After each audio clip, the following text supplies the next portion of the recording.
remercions donc chaleureusement de cette invitation, car, comme vous le savez, l'une des missions de l'Assemblée nationale étant d'assurer le contrôle, le suivi et l'évaluation des politiques publiques. Madame le ministre,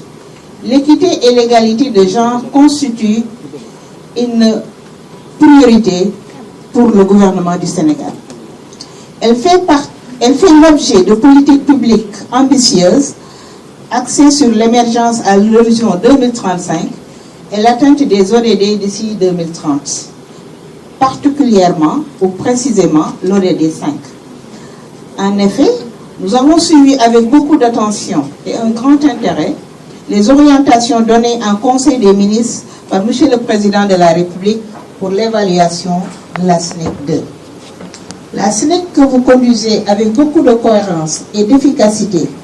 sous les directives de son Excellence M. le Président de la République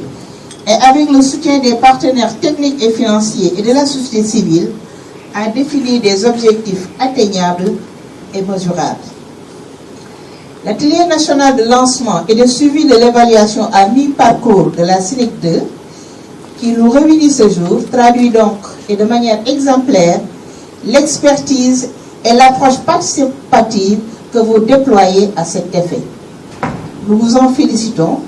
ainsi que vos partenaires qui ont bien compris la grande importance des enjeux de l'équité et de genre pour notre pays. Madame la ministre de la Femme, de la Famille, du Genre et de la Protection des Enfants, sans anticiper sur les conclusions qui seront tirées de cette première phase de collecte des données, encore moins sur les résultats de l'évaluation à mi-parcours de l'équipe multidisciplinaire des consultants, nous devons reconnaître les importantes avancées notées sur le plan politique et institutionnel, avec un meilleur accès des femmes et des filles aux instances de décision et la mise en œuvre d'une politique d'autonomisation économique. Et au plan juridique, avec l'adoption par l'Assemblée nationale de lois en faveur de la protection et de la promotion des femmes,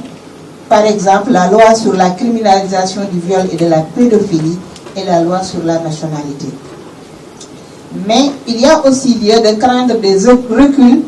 sur d'autres plans, notamment la mise en œuvre de la parité homme-femme dans les instances électives et semi-électives,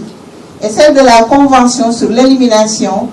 de toutes les formes de discrimination à l'égard des femmes, et également la question de l'exposition des femmes et des jeunes filles à la violence sous toutes ses formes.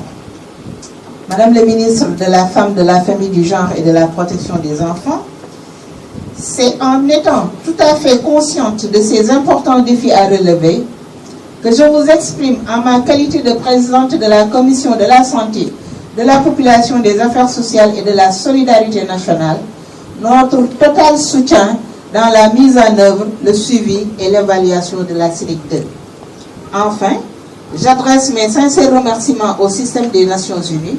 à la coopération belge, à l'ensemble de vos partenaires et aux organisations de la société civile qui vous accompagnent dans ce vaste chantier. Mesdames et messieurs, chères participantes et participants, je vous souhaite une pleine réussite à l'issue de cet atelier et vous remercie pour votre aimable attention.